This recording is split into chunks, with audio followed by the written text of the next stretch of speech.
성탄절입니다. 성탄절 하면은 기독교에서 참 큰 절기지요. 우리가 또 부활절을 함께 생각하게 되는데, 이 부활절은요, 기쁨과 슬픔이 같이 있는 그런 절기잖아요. 그래서 사실 고난주간 한 주간을 막 슬퍼하다가 부활절을 맞으면요, 갑자기 기분 전환, 모두가 잘 안 되는 그런 경우가 많아요. 그래서 부활절이 정말 큰 기쁨의 날인데도 별로 만끽하지 못하면서 넘어갈 때가 많습니다. 그렇지만 성탄절은 어떻습니까? 성탄절은 그냥 보통 한 달 전부터 기쁘기 시작하죠. 그래서 클라이막스를 향해서 점점 더 나아가는 그런 기쁨의 큰 절기다라는 생각을 해봅니다. 오늘 여기 성경에서도 보면은 목자들에게 천사가 큰 기쁨의 좋은 소식 너희에게 전한다. 구주가 나셨다. 예수 그리스도 곧 주시다 하고 말하는 그 소식이 전해지고 있습니다. 이때를 맞아서 우리가 기쁜 마음을 가지고 한 해를 살았는가 하는 것도 돌아보고, 또 크리스찬으로서 얼마나 큰 기쁨이 내 안에 있으며 우리는 그 기쁨을 얼마나 표현하면서 살고 있느냐 하는 것도 생각을 해보면 좋겠습니다. 우리는 보통 기쁨 하면은요, 마음이 만족스러운 상태, 평화로운 상태, 어떤 행복감을 느끼면서 희망에 가득 찬 그런 것을 생각하게 됩니다. 한 해가 혹시 여러분들에게 많이 힘들고 또 어두운 시간을 지내온 것처럼 터널을 통과하는 듯한 그런 느낌이었다 할지라도, 이 연말을 맞아 그리고 새해를 앞두고 있으면서 이 성탄이 가져다주는 큰 기쁨, 희망찬 소식이 여러분들 가운데 더욱더 크게 공명되어지고, 또 그것을 바라봄으로 그 슬픔들을 다 떨치고 고통을 멀리하고 새롭게 출발할 수 있는 새해가 되어졌으면 좋겠습니다. 어떤 사전에 보니까 이 기쁨이라는 것을 이렇게 정의하고 있었어요. 욕구가 충족됐을 때의 흐뭇하고 흡족한 마음, 그때 느끼는 감정. 욕구가 충족되어졌을 때, 이게 꼭 크리스찬들이 말하는 어떤 육체적인 나쁜 의미에서의 욕망, 이것만은 아니다라고 생각을 합니다. 우리들이 뭔가를 바라는 것, 희망하는 것, 그것들이 충족되어졌을 때에 느끼는 그 흡족함, 기쁨이라고 생각을 하게 되는데, 우리가 과연 무엇을 욕망하고 있느냐 하는 것도 돌아보는 것이 필요하겠다 생각이 됩니다. 이스라엘 백성들은 전 민족적으로 욕망하고 있는 것이 있었죠. 그것은 바로 해방이었어요. 자유였어요.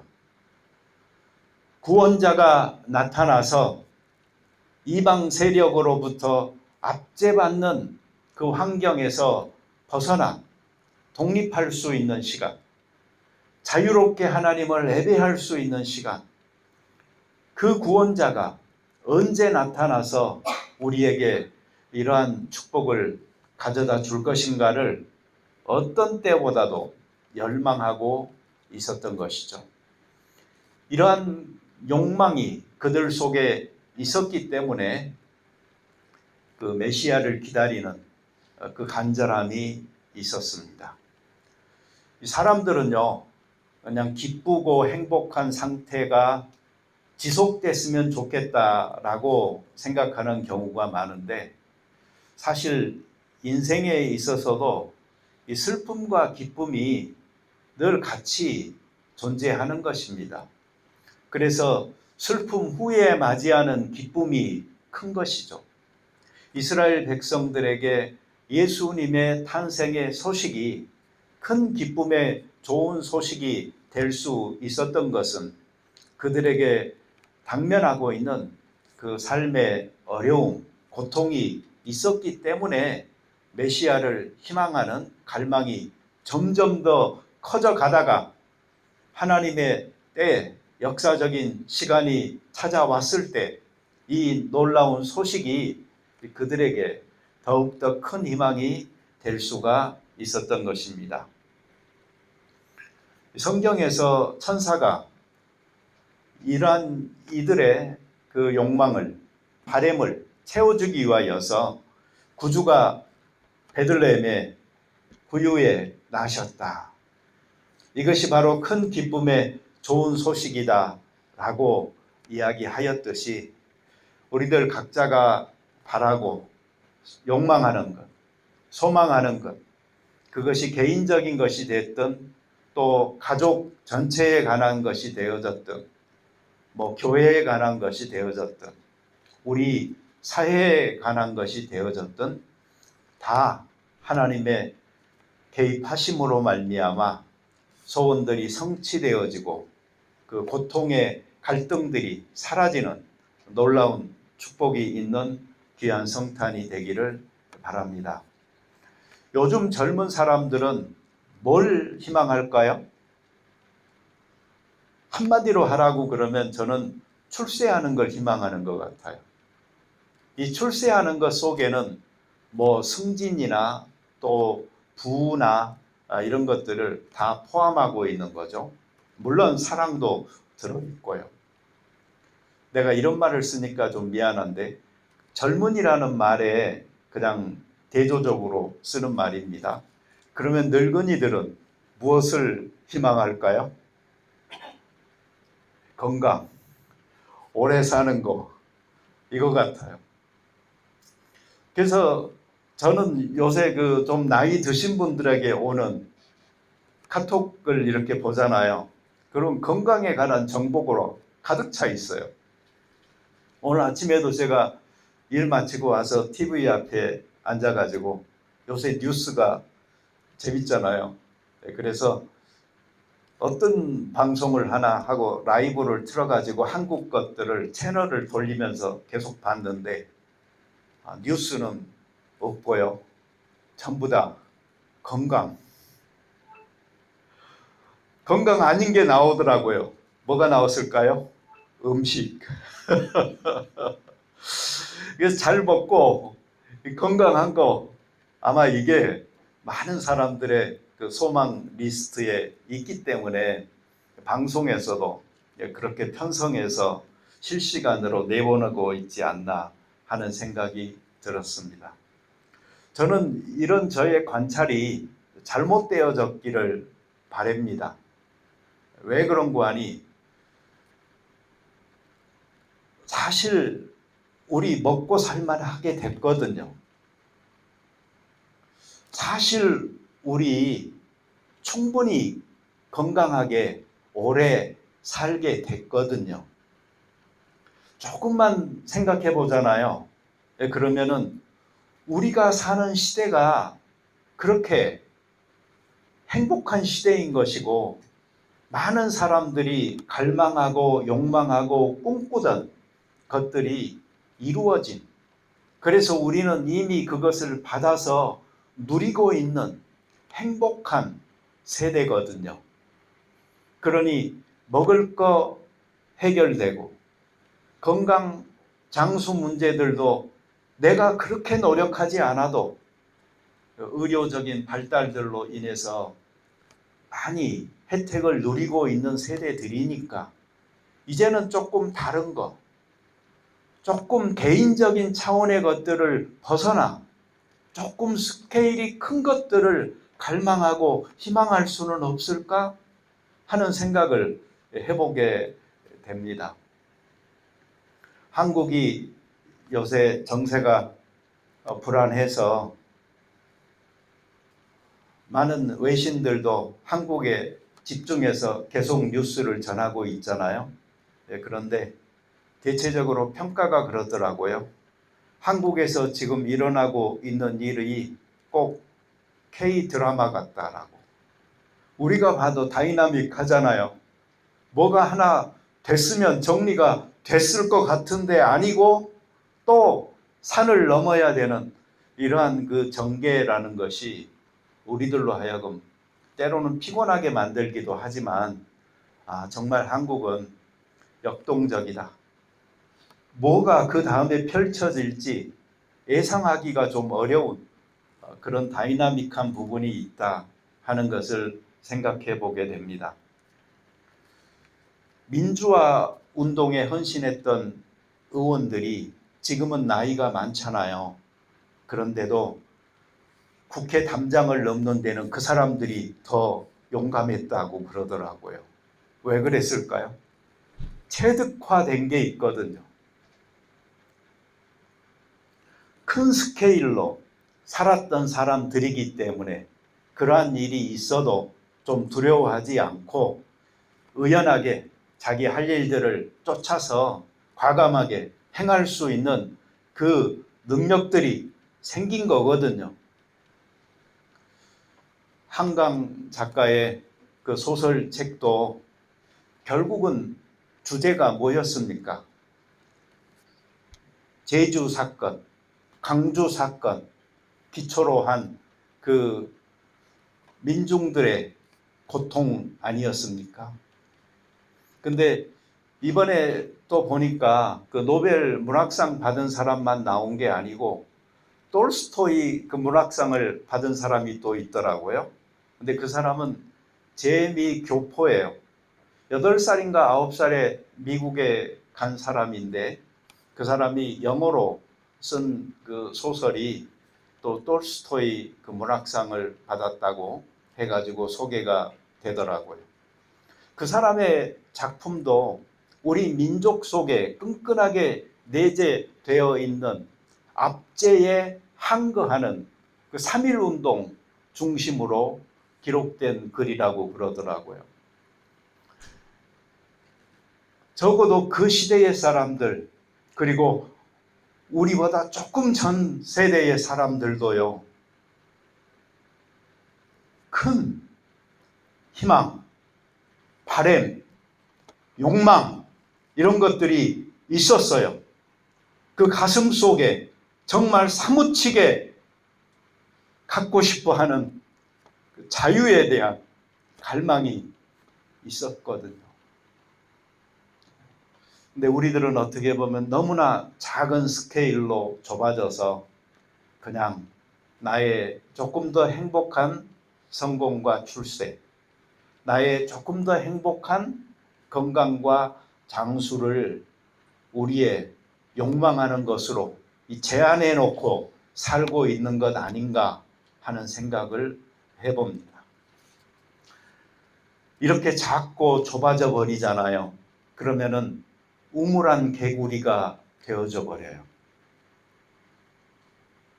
우물 안에 있는 개구리는 그 세계가 전부인 줄 알지만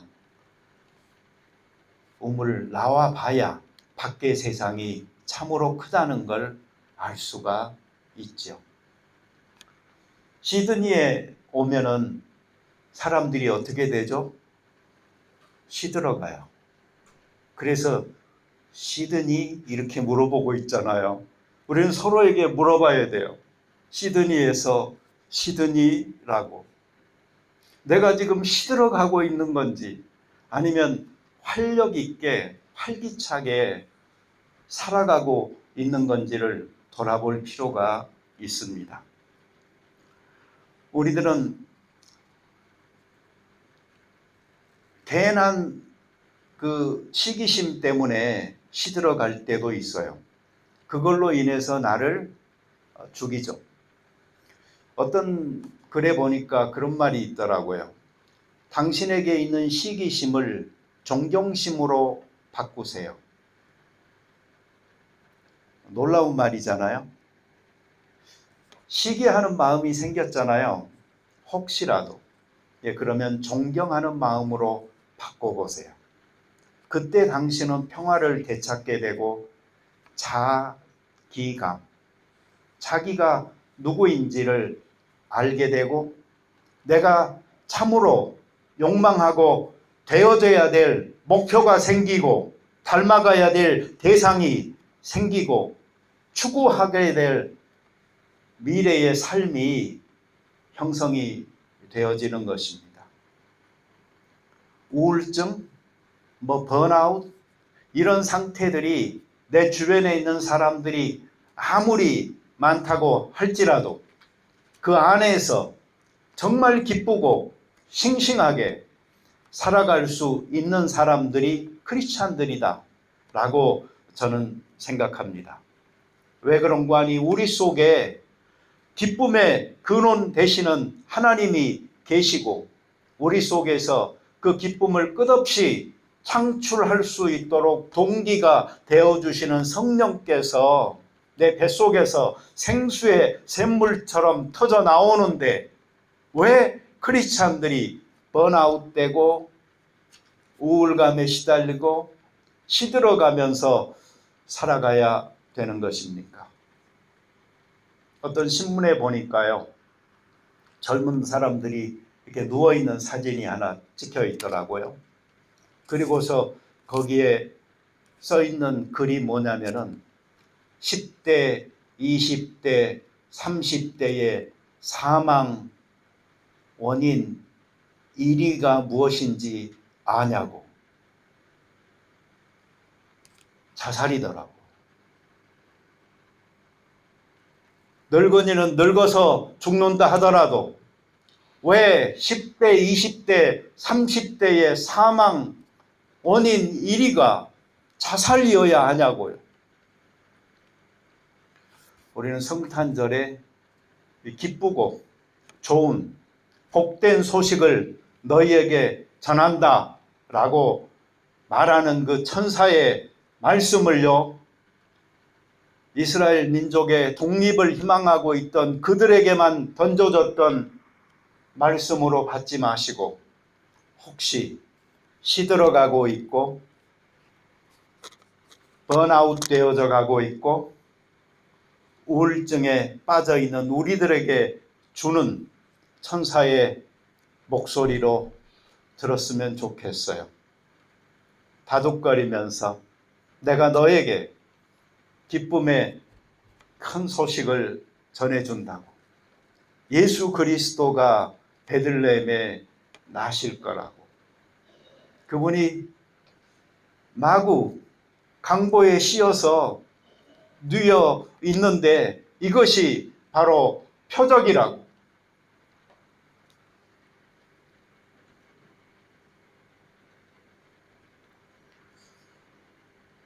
여러분, 저는 크리스찬들만이 누릴 수 있는 기쁨이 구원의 기쁨이다 라고 생각합니다. 우리는 구원받은 백성이죠. 말씀의 씨앗이 어느 날 내 마음, 심령의 밭에 뿌려졌을 때에 기쁘게 받아들인 사람들, 그래서 싹을 틔워 복음의 씨앗이 열매 맺도록 자란 사람들이 우리들이고 우리들의 삶의 큰 간증이요 희망으로 남아 있잖아요. 그리고 또 크리스찬들이 누리는 큰 기쁨 중에 하나는 크리스찬들만이 누릴 수 있는 사귐의 기쁨이 얼마나 큰지 모릅니다. 이 사귐의 기쁨을 만끽하는 여러분들 되실 수 있게 되기를 바랍니다. 그런데 크리스찬들끼리 만나도요, 크리스찬답게 서로 해야지 이 기쁨이 커지는 것이지, 세상 사람들이 이 누리는 기쁨처럼 클럽이나 가고 어떤 취미 활동이나 같이 하고 하는 것으로 해서는 이 크리스찬의 기쁨이 누려지질 않아요. 크리스찬의 기쁨은 함께 기도하고 함께 찬양하고 함께 예배하고 함께 믿음의 고민들을 나누고 서로 축복하고 서로의 하나님을 위한 꿈이 무엇인지를 묻고 서로가 조금의 걸음이라도 되어주려고 하고 하는 것들을 통하여 이루어지는 것입니다. 오늘 데이빗이 오랜만에 왔잖아요. 너무 기뻤어요. 저도 기뻤어요. 그래서 나도 our dear pianist라고 이렇게 감싸줬는데 저보다 더 기쁘게 맞이하는 분이 있더라고요. 우리 권사님. I'm very, very glad to see you. 그래서 내가 그 말을 듣고 있다가 권사님 나한테는 그런 말 한 번도 안 한 것 같은데 내가 그랬습니다. 우리들 모두가 서로를 볼 때 할 수 있는 놀라운 인사의 말이라고 생각됩니다. 너무 반갑잖아요. 왜? 크리스찬 동료이기 때문에 같이 예배하고 같이 기도하고 찬양하고 삶을 함께 격려하고 살아가는 사람들이기 때문에 얼마나 기쁘고 반가운지 모릅니다. 근데 같은 집안에서도요, 그런 걸 느낄 때가 있어요.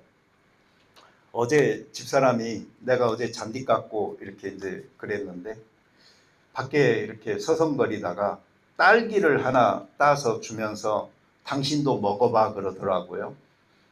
우리 하나씩 먹자. 그래서 맛있게 그 딸기를 먹었어요. 그러면서 아 이게 부부구나라고 내가 정말 행복했거든요. 하나씩 먹자 그러니까. 그런데 갑자기 오늘 아침에 그 기쁨이 없어졌어요. 왜 그런 거 하니? 우리 아들한테 집사람이 그 밖에 나가서 이렇게 하는 말 중에 무슨 말이 있었냐면 야, 나 어제 딸기 3개 먹었는데 너도 먹어봐라 그러는 거예요. 나한테는 하나씩 먹자 그러고는 따주는 척 하더니 자기는 3개 먹었다는 거예요. 남이 3개 먹고 나 하나 줬다는 것에 갑자기 내 기쁨 싹 사라지더라니까요. 부부에게 배신당하는 그 상처가 참 큽니다. 이 크리스찬들은요, 가족의 관계 이거보다도요, 저는 믿는 자들끼리 이 가족됨을 함께 느끼고 또 그 안에서 서로 사랑할 수 있다는 것은 정말 대단하다라고 생각을 해요. 예수님의 가족들도 보잖아요. 그러면 물론 예수님 부활하신 다음에는 예수님을 믿어서 믿음의 좋은 가정으로 이렇게 나타나지만 예수님 사역하는 초기에는 이게 다 뭐 긴가민가 해가지고 사실 안 믿었잖아요. 예수님이 사람들 많이 모아놓고 이렇게 복음을 이야기하고 있는데 그 마리아와 그 형제 그리고 자매들이 찾아왔어요.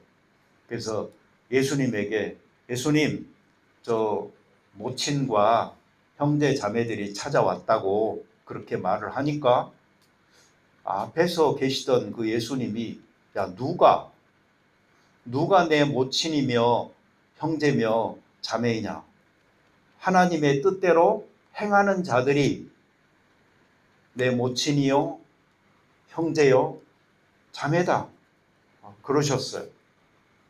그 말은요 다른 말로 하면은 지금 육신의 가정이 식구들이 찾아왔지만 그 식구들보다도 하나님의 말씀을 듣고 순종하여 살아가는 사람들과 느끼는 그 연대감 그게 훨씬 더 크다. 이 영적인 가족이 나에게는 참 가족이다 라고 말씀하신 것이니 얼마나 대단한 말씀입니까? 우리 가족들 연대감 충분히 느끼시고 사랑하시고 행복하시길 바랍니다. 그러나 거기에 한정되게 매몰되지는 마십시오.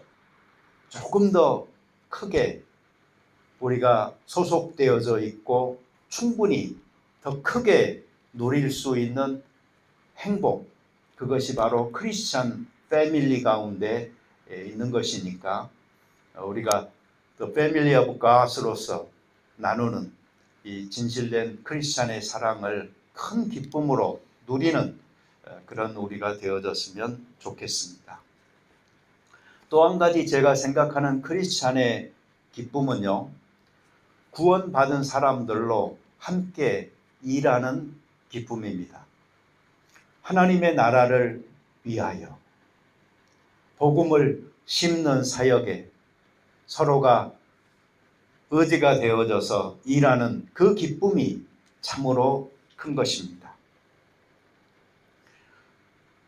여러분, 성령 충만, 이거에 대해서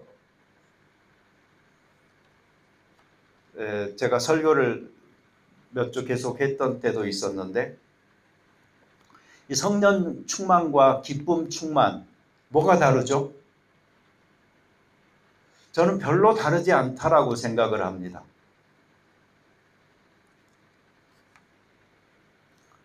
성령 충만은요, 사역을 위한 거예요. 다시 말하면 성령 충만이 우리를 인격적으로 도덕적으로 흠모할 만한 아름다움을 갖도록 아름답게 가꿔주는 이런 기능 별로 없어요. 성경에 보잖아요. 그러면 성령 충만은 사역이 필요할 때에 사역이 필요한 사람들에게 하나님께서 주시는 은사였어요. 그렇기 때문에 실제로 성령 충만하게 사역하고 있는 사람들 중에도 도덕적인 열매는 맺지 못하고 실패하여서 오히려 부끄러운 사람들이 많이 있는 거예요. 그러니 우리는 성령 충만을요, 만능 해결사처럼 생각하지 않았으면 좋겠어요. 그러나 사역을 위해서는 성령 충만은 반드시 필요한 겁니다. 그래서 성령 충만하게 되잖아요. 그러면 사역하게 되어져 있고요.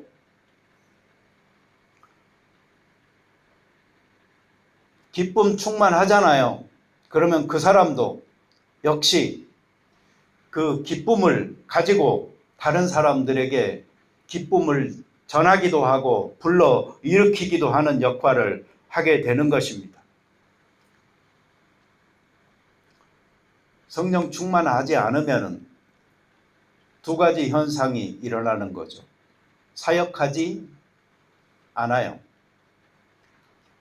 두 번째는 사역하더라도 기쁨이 없어요. 왜 그런 거 아니? 성령 충만에 의거한 사역이 아니기 때문에 그런 거예요. 그러니 우리들은요, 성령 충만하게 되어져서 사역하기도 하고 또 사역하는 중에 기쁨이 충만하려고 하잖아요.